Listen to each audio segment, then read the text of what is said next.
Hey, it's Matt, your average gamer. For this video, we're going to be going over 9 more amazing and overpowered builds for Elden Ring. Most of these are build requests again. I cannot wait to get into these. These are really fun. We're going to start here with one that uses the Falchion or Falcon or however you say it. And we're going to be using Holy Grease on these. You can use any grease with these. This is a grease type jump attack build that doesn't work around bleed or anything and works around successive hits. So of course you're going to be doing jump attacks and as well as your light attacks to build up on successive hits. This is one that's going to do a decent amount of damage. Now I know some people are going to point out using Sacred Blade of course and going for a Faith build is going to give you more damage. I've done those builds before, and of course Flaming Strike as well. But this build's set up so that you could use any greases that you want and build up on successive hits. The point is to just have fun with different greases. Of course, light up your weapons and do a lot of successive attack and jump attack damage, which you can do without bleed and status effects, which I showed right there. Let's jump into equipment and stats. We have 2 heavy falchions, or however you say it, one with spinning weapon, the other one with quick step. We're using Holy Grease for those. We have any seal for buffs. We're using the Gravebird chest piece, Shard of Alexander, Claw Talisman, Millicent's Prosthesis. We have the Wing Sword Insignia, or Rotten Wing Sword Insignia is better if you have it. For our tiers, we have the Bloodsuck and Crack tier, Thorny tier. Of course, as we mentioned, we're going to be using Holy Grease. Any greases will do, though. 60 Vigor, 16 Mind, 27 Endurance, 70 Strength, 18 Dexterity, 25 Faith. And we're using Golden Vow, Flame Grant Me Strength, and Blessing's Boon. And next up here, we have a really cool build for the Curseblades, which have a really unique Ash of War and Deadly Dance. Can build up on successive hits really fast. I wish you could add Blood Flame Blade to this weapon, but apparently you cannot. The Ash of War, though, is incredibly fun. This was another requested one. You can get a lot of damage with it. I don't play great with these here. I'm not used to the move set on the Cirques or whatever they're called. This is the Curseblade Cirque. Yeah, they're pretty good overall, though. They build up on successive hits quite well, of course, with the Ash of War, and you do get a little bit of bleed buildup. Now, most bosses and enemies, you're going to get a couple procs. These guys are fairly resistant, so I don't think I ended up proccing Lords of Blood's Exaltation, but you will have around 45 innate bleed on the weapon. Just wish it was more than that, because I feel like if it was more than that, these would absolutely crush.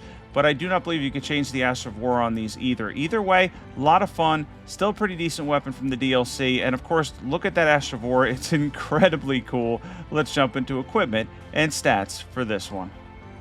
And we have the Curseblade Cirque, plus 10 preferably. We have any seal for buffs. You can check out the armor set here. We have 54 poise. We have Lord of Blood's Exaltation. We have Millicent's Prosthesis. Wing Sword Insignia or Rotten Wing Sword Insignia is better if you have it. We have Shard of Alexander. And then for our tiers, the Thorny tier, Bloodsuck and Crack tier. Let's jump into stats. We have 55 Vigor, 20 Mind, 26 Endurance, 15 Strength, 75 Dexterity. These are very much dexterity weapons. 25 Faith. We're using Golden Vow, Flame Grip Me Strength, and Blessing's Boon. So the next one was a little bit of a build request. Somebody asked me to look into a cold version of the Fire Knights a while back. Now, interesting enough, a little bit of the innate fire that's on the weapon, the fire damage that you get on the weapon, it's not going to reset Frost, but the weapon actually gets a B in intelligence scaling and cold affinity, which is pretty cool. If you run this setup and you two-hand this, you'll have close to 800 AR, and of course you'll have Frost build up too. This is actually a really powerful way to run the Fire Knight's Greatsword. And of course I'm using Giant Hunt because it's an absolutely absurd Ash of War that I love.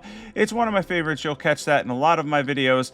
There we get the Frost proc and the break. You're going to see the additional hits here does not reset Frost, so you're still going to get that debuff. It was a little bit weird, in my opinion, that it doesn't reset Frost because you do have fire on the weapon, but apparently whatever fires on the weapon just doesn't count enough to reset it. So you still end up with a debuff and you end up with a really good build overall. You do get split damage, but getting a B in cold affinity intelligence scaling is actually quite good. You won't find many weapons this big that give you a B in intelligence scaling when it comes to running cold affinity. Of course, if you run it in magic affinity, that's entirely different, but you're not getting the frost buildup. Here we get the frost buildup. We ended up with 2 procs and, of course, a decent amount of damage and magic damage with the scaling we get. So you can run the magic tier as well, magic scorpion charm, all that stuff. We're going to go over equipment and stats for this build now. And we have the Fire Knight's Cold Greatsword plus 25 with Giant Hunt. We have any seal for buffs. You can check out the armor set here. We hit 53 poise for this build. We have the two-handed sword talisman for any regular hits. Magic Scorpion Charm. Blade of Mercy talisman. We're getting in some poise breaks here. Shard of Alexander. Magic tier.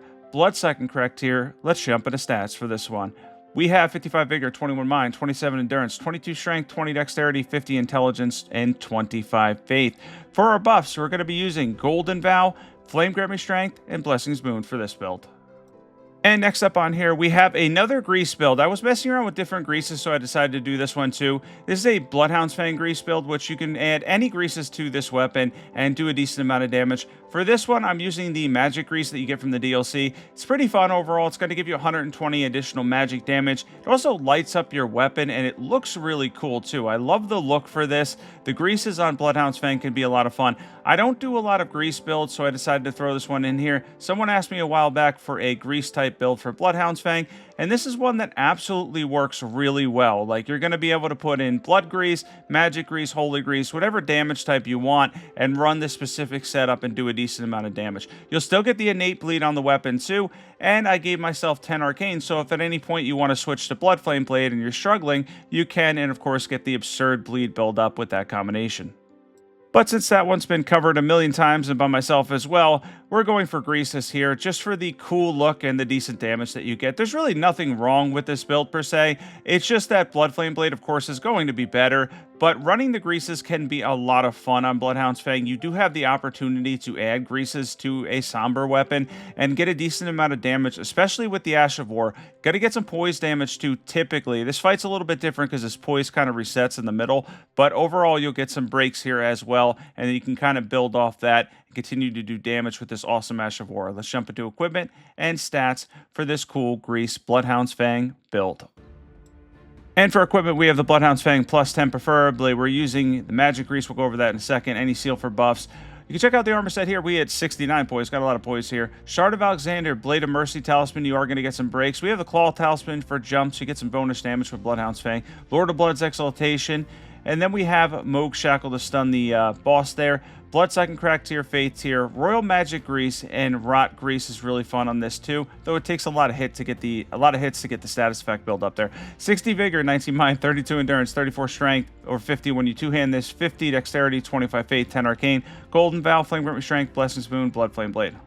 And next up, we have a cold guard counter build. This was another requested one. I've done a couple of these, but I decided to do it with the Claymore because people are always asking for builds for the Claymore, and I think those are the same people that play Dark Souls 3 and just love the Claymore because it's so good in Dark Souls 3.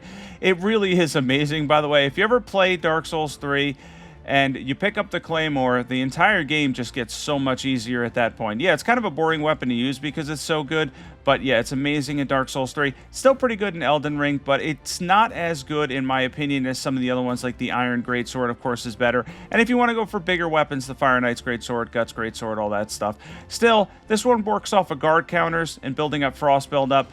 I almost end up getting taken out here, but I do come victorious in the end, and it's just simply because I was able to block a decent amount, and I took a couple of hits at the end that I probably shouldn't have taken, but overall, the guard counters do work well here. The Brass Shield's going to hold up well. I mentioned this in all my videos. The Brass Shield is probably the best medium shield in the game. It's really incredible in terms of what you get. 16 strength is all you need, and you get some seriously good guard boost.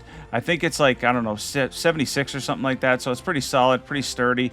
And of course, we have the Cold Claymore. Let's jump into equipment and stats for this one.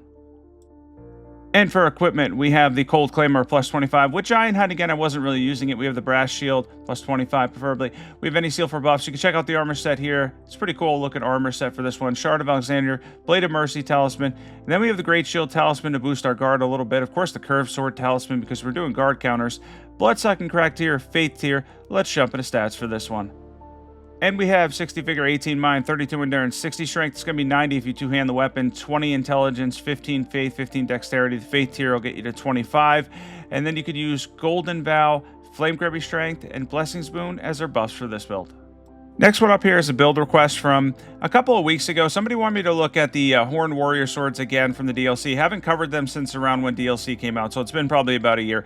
Now, this weapon's pretty decent for building up on successive hits, a lot of physical damage, and then the Ash of War tends to do mostly holy damage, maybe a little physical damage mixed in there. Doesn't do as much poise damage as I would prefer. I do miss the days of the gravity poise damage, the Beast Jaw or whatever it's called. I haven't picked that weapon up or used it in a long time because it's not good like it used to be. But anyways, this one does a decent amount of holy damage from a range. Can build up on successive hits pretty fast. I do like it. it's holy damage, so it's not going to do amazing in the base game. It's going to be better for the DLC. Somebody wanted me to look at it again. Overall, they're not bad, and you can definitely make them work. We have the Horn Warrior Sword plus 10. We have the Dry Leaf Seal plus 25. Decent scaling there, around 250 or so with our stats. Check out the armor set there, pretty random, 58 poise. Shard of Alexander, Godfrey icon. I was going to add in incantations, but I didn't end up adding them in. Sacred Scorpion Charm, Maleficent's Prosthesis. And then we have the Bloodsucking Crack tier, Holy tier. Let's jump into stats for this one. For our stats, we have 60 Vigor, 21 Mind, 25 Endurance, 15 Strength, 50 Dexterity. We have 45 Faith, 250 Scaling, as I mentioned, with the steel we're using, Golden Vow, Halishbiri, Blessings of the Erdtree, and Multi-Layered Ring of Light. Sorry, some of this is a lot to go through. I really need to make the clips at the end longer when I do these and not cut them off that quick because it just doesn't give me enough time. Anyway, back to this. We're now doing a physical damage katana build that does, of course, we're going to be throwing in incantations with this one because we're running this in Occult Affinity, so we're going to have a decent amount of Arcane and a little bit of Faith too. Somebody wanted a physical damage hybrid katana build. It's probably the best way to run this. I've done this similarly with Double Slash on the Nagakiba and Occult Affinity and then ran different dragon incantations. So I did this one with Repeating Thrust and a couple of different dragon incantations that I'm using here. Overall, it's not bad at all. Does a decent amount of damage, and you'll probably have a lot of fun with this one. Of course, when you run the Dragon Communion Seal and those type setups, they're all going to feel somewhat similar because your stats are going to be very much split between whatever weapon you're using, having Occult Affinity, and then high Arcane with a little bit of Faith. Overall, though, you can have a lot of fun with this setup and get decent damage too. And of course, the Nagakiba is one of my favorite weapons in the game. Let's jump into equipment and stats. And we have the Colt Nagakiba plus 25 preferably with Repeating Thrust. We have the Dragon Communion Seal here, of course, 332 scaling, random set of armor on 58 poise. Lord of Blood's Exaltation, we have the Roar Medallion, Magic Scorpion Charm, Shard of Alexander. We have the Bloodsucking Crack tier, the Magic tier as well. Let's jump into stats. Main thing is 50 Vigor, 20 Mind, 24 Endurance, 18 Strength, 22 Dexterity, 33 Faith, 53 Arcane, Golden Vow, Halishbiri, Blessings Boon.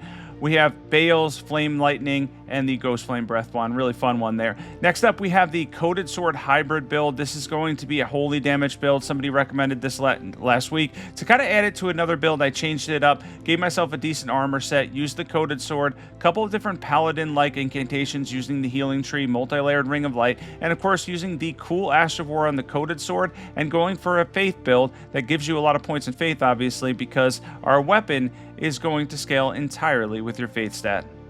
Of course, you're going to get a lot of damage with the Coated Sword, Multi-Layered Ring of Light. Now, Morgoth here, I believe, has around 40% Holy Resistance, so it's decent. This isn't going to be one of those builds again. For the end game, not so great. For DLC, though, you're going to get a lot of damage out of this build. The Coated Sword's actually really good in the DLC, and a lot of people recommend this weapon because overall, it's very good for PvE for most situations aside from the very end game, and PvP as well. A lot of people use it for that too. So overall, it's a well-rounded weapon that you're going to have a good amount of success with aside from a few end game bosses. I like this build a lot. Let's jump into equipment. We have the Coated Sword plus 10 preferably. We have the Erdtree Seal. We're using the entire Tree Sentinel set, one of the best sets for the weight in the game. Shard of Alexander, Godfrey icon for Multi-Layered Ring of Light, Sacred Scorpion Charm, Flox Canvas Talisman. We have the Bloodsucking Crack tier, Holy tier. We're using Market Shackle there to stun the boss. Now for stats, 60 Vigor, 23 Mind, 27 Endurance. We have 75 Faith, Golden Vow, Halishbiri, Blessings of the Erdtree. We're using the Healing Minor Erdtree, and then of course, Multi-Layered Ring of Light as well. And for the last build on here, we have the Anything Can Works build. Somebody asked me a while back if you could make Spinning Chain work on the flail because you can keep it going and it's a lot of fun to use. It did take me a couple tries against the Hippo to get this running, but overall, this is actually a really fun build just to pick up the flail, throw Bloodflame Blade on it, and then just keep spinning it repeatedly. You can get a lot of damage, physical damage build up and everything, and of course, you get a ton of bleed build up if you use Bloodflame Blade too because flails have innate bleed on them.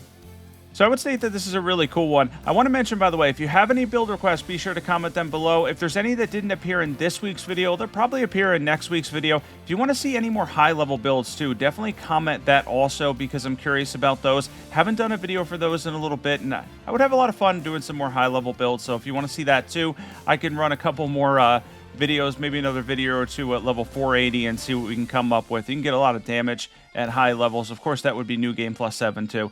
But if you have any build requests, definitely comment them below. Now back to this build, you can see I was able to absolutely destroy the hippo with this time. Got a little lucky about the 4th try or so. His hitboxes are a little bit difficult for what we're trying to do here.